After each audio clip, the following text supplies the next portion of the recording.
नमस्कार दोस्तों, मैं अमित कुमार और आपका बहुत-बहुत स्वागत करता हूं अपने YouTube चैनल पर।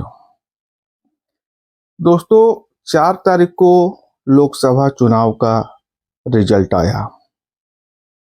सभी को उम्मीद थी कि भाजपा 400 पार कर जाए तो बहुत अच्छा, नहीं तो एक अच्छा खासा नंबर लेके आएगी और एक मजबूत सरकार बनाएगी, जिसमें भाजपा का खुद का बहुमत होगा और गठबंधन का साथ मिलाकर के एक बहुत बड़ा नंबर हो जाएगा।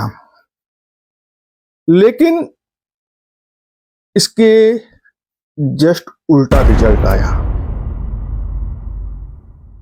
गठबंधन को तो बहुमत मिल गया, एक साधारण बहुमत 290-92 सीट के आसपास का बहुमत मिला। लेकिन भाजपा एक बड़े नंबर से बहुमत से दूर रह गई। 30-32 सीट भाजपा बहुमत से दूर रह गई, मात्र 240 आया। अब शुरू हुआ चारों तरफ एनालिसिस का दौर। क्या कारण है? जो पार्टी 282, 303 लेकर के आ रही है, कई स्टेट में क्लीन स्वीप कर रही है, अचानक से वो क्लीन स्वीप वाले स्टेट पर आधी हो जाती है, बहुमत से दूर हो जाती है। आखिर क्या कारण है?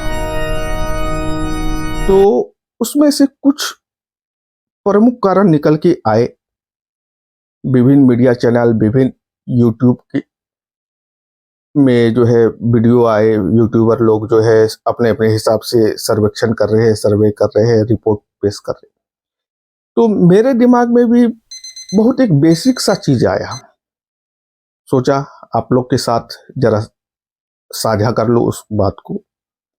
भाजपा यानी भारतीय जनता पार्टी का मातृत्व संगठन है राष्ट्रीय स्वयंसेवक संघ, जिसे शॉर्ट में आरएसएस बोलते हैं।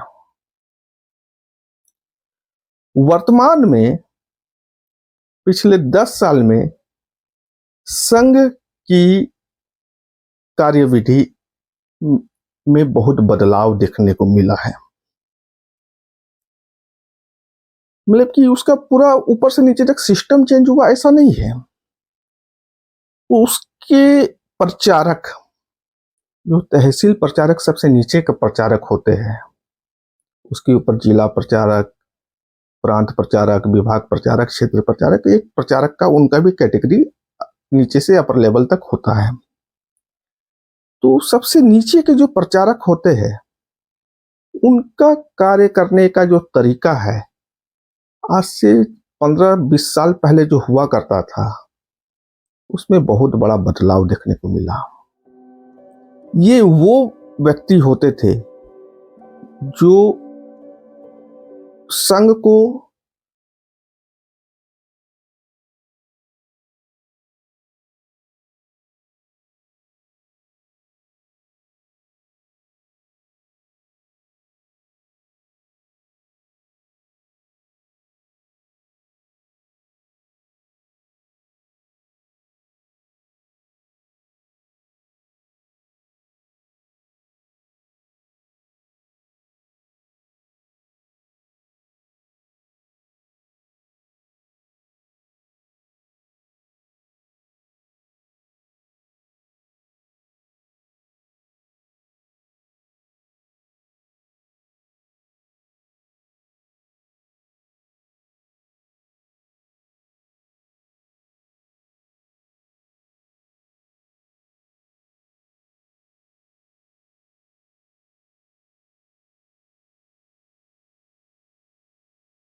पद मिले, मुझे टिकट मिल जाए, ये उनके मन की लालसा हुआ करती है। तो इसलिए ये दोनों के बीच बड़ा अच्छा तालमेल हो गया था। लेकिन यही तालमेल वर्तमान में ये परिणाम लेकर के आया है।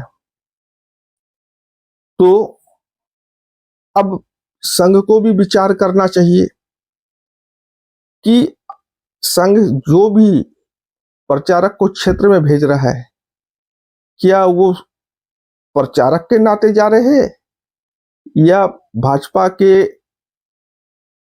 एम्बेसडर के नाते जा रहे हैं।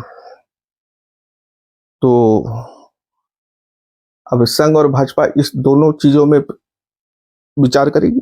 वैसे संघ की और भी कई इकाइयां हैं, अनुषांगिक इकाइयां हैं, जैसे वनवासी कल्याण केंद्र, अखिल भारतीय मजदूर संघ, अखिल भारतीय विद्यार्थी परिषद एबीवीपी, विश्व हिंदू परिषद, विद्या भारती जिसमें शिशु मंदिर की स्कूलें चला करती है, अखिल भारतीय भारत आश्रम, ऐसी 15 अनुषांगिक इकाइयां हैं। वनवासी कल्याण केंद्र का काम है आदिवासी क्षेत्रों में काम करना। झारखंड, छत्तीसगढ़, उत्तराखंड, इन क्षेत्रों में एक समय में बहुत काम हुआ था वनवासी कल्याण केंद्र के माध्यम से, और बहुत लाभ भी मिला था आदिवासी बंधुओं को। और इनका प्रयास रहा था कि वैसे लोग जो धर्म परिवर्तन कर रहे हैं, क्रिश्चियन बन जा रहे हैं, आदिवासी पहाड़िया लोग, उनको बनने से रोका जाए और उनको मूल धर्म में वापस लाया जाए और उनका संरक्षण किया जाए। लेकिन वर्तमान में ये चीज भी खत्म हो गई है लगभग। भारतीय मजदूर संघ का भी अब वैसा वर्चस्व देखने को नहीं मिल रहा है, सब नेतागिरी में उतर गए हैं। विद्यार्थी परिषद कुछ काम कर रहा है, जगह जगह पर विद्यार्थियों को संगठन में लेकर के जो है मजबूती के साथ काम कर रहा है। विश्व हिंदू परिषद का भी काम जो है अपना कम और भाजपा का ज्यादा हो गया है। इनको भी एक संगठन जोड़ने का जो दायित्व मिला था, हिंदुओं के बीच जो है एक गर्व की भावना का प्रचार प्रसार करना, हिंदू संरक्षण, हिंदू को कोई तकलीफ होती है तो उसको संरक्षण, इस तरह की भावना के साथ जो उनको दायित्व मिला था, इसमें शायद वो बहुत पिछड़ते जा रहे हैं। विद्या भारती, सरस्वती शिशु मंदिर, सरस्वती विद्या मंदिर, इनमें बहुत बड़ी संख्या में आज भारत में इनके विद्यालय है, लेकिन ये विद्यालय भी बहुत हद तक राजनीति का केंद्र बन चुके हैं। अब यहाँ पर लगातार बैठकें होती रहती है भाजपा की, तो थोड़ा डिस्टर्ब होता है यहाँ की पढ़ाई लिखाई की व्यवस्था, और लोगों के बीच एक संदेश जाता है कि ये एक भाजपा का केंद्र है। लेकिन ऐसा संदेश नहीं जाना चाहिए।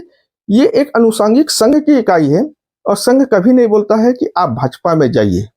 दोनों की विचारधारा समान है, इसलिए यहां से निकल के लोग भाजपा में जाते हैं। भाजपा के लिए कार्यकर्ता नहीं बना रहा है संघ। तो यहाँ पर भी कुछ राजनीति विद्या भारती के अंदर भी हो रही है और एजुकेशनल क्वालिटी में भी गिरावट आई है। तो इस तरह की 15 अनुषांगिक इकाइयां काम कर रही है देश में, लेकिन ये 15 इकाइयां आज के समय में प्रॉपर तरीके से काम नहीं कर रही है। इसका परिणाम है ये 240 का रिजल्ट। तो दोस्तों, अब भाजपा को, संघ को या संघ पूरे परिवार को अब एक बार फिर से चिंतन करने की आवश्यकता है। और मेरा हाथ जोड़ के माननीय मोहन भागवत जी से भी निवेदन है कि माननीय आप एक बार फिर से सारे अनुषांगिक इकाइयों को एकत्रित करिए और इनको पुनर्जीवित और पुनर्संगठित करिए, ताकि देश में ये जो एक निराशा का माहौल आया है, इस माहौल से देश बाहर निकल सके। आने वाले दिन में फिर वो मजबूत सरकार हमें मिले जो भारत चाहता है, और जिस मजबूत सरकार के कारण आज विदेशों में भारत का डंका बज रहा था, उस डंके की आवाज कहीं कमजोर नहीं हो जाए। तो मैं इस निवेदन के साथ आपसे विदा लेना चाहूंगा। धन्यवाद। जय हिंद, वंदे मातरम, भारत माता की जय।